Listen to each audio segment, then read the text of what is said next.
প্রায় ১.৫ বছর আগে পতন ঘটেছে ১৫ বছরের দুর্দণ্ড প্রতাপশালী সরকারের। জনরোষের মুখে দেশ ছেড়েছেন শেখ হাসিনা, আত্মগোপনে দলীয় নেতারা। কিন্তু প্রশ্ন হল, যাদের ওপর ভর করে এতগুলো বছর ক্ষমতায় ছিল দলটি, সেই বিশাল ভোট ব্যাংক এখন কোথায়? দেশের আনাচে কানাচে ছড়িয়ে থাকা প্রায় ১৫% নীরব সমর্থক আসন্ন নির্বাচনে ব্যালট পেপারে তারা কার ওপর সিল দেবেন? ধানের শীষ, দাড়িপাল্লা, নাকি অন্য কেউ? এই এক প্রশ্নই এখন ভাবিয়ে তুলছে রাজনীতির অন্দরমহলকে। একটু পেছনে তাকালেই দেখা যায় এক ভিন্ন চিত্র। ৯০-এর দশকেও যে দলের ভোট ছিল ৩০% কোঠায়, ২০০৮ সালে তা পৌঁছেছিল প্রায় ৪৮%।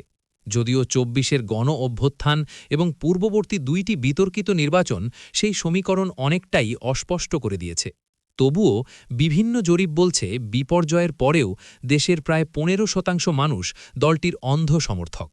আপাতদৃষ্টিতে সংখ্যাটি ছোট মনে হলেও হাড্ডাহাড্ডি লড়াইয়ের কোনো নির্বাচনে এই ১৫% ভোটই হয়ে উঠতে পারে জয়ের আসল চাবিকাঠি। সামাজিক যোগাযোগ মাধ্যমে ইতিমধ্যেই ছড়িয়ে পড়েছে no vote no vote slogan, অর্থাৎ ব্যালটে নৌকা না থাকলে ভোট কেন্দ্রে যাবেন না কর্মীরা। তবে আবেগের এই স্লোগান আর মাঠের বাস্তবতা এক নাও হতে পারে। বিশ্লেষকরা মনে করছেন, অস্তিত্ব সংকটে থাকা কর্মীরা এবার আর দলীয় প্রতীকের চেয়ে নিজেদের নিরাপত্তা এবং স্থানীয় সমীকরণকেই বেশি গুরুত্ব দেবেন। সেক্ষেত্রে প্রার্থীর ব্যক্তিগত ইমেজ, পূর্বের সম্পর্ক আর বিপদের দিনে কে পাশে দাঁড়াচ্ছে সেটাই হবে তাদের কাছে মুখ্য।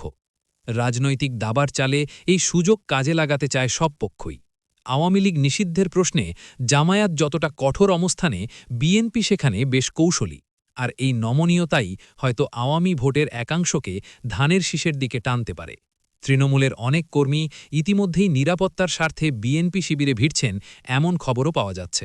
অন্যদিকে দীর্ঘদিনের রাজনৈতিক ও আদর্শিক বৈরিতার কারণে জামায়াতের বাক্সে এই ভোট পড়ার সম্ভাবনা খুবই ক্ষীণ। জাতীয় পার্টি কিছু ভোট টানলেও ক্ষমতার কেন্দ্রে না থাকায় বড় কোনো চমক দেখানোর সুযোগ তাদের কম।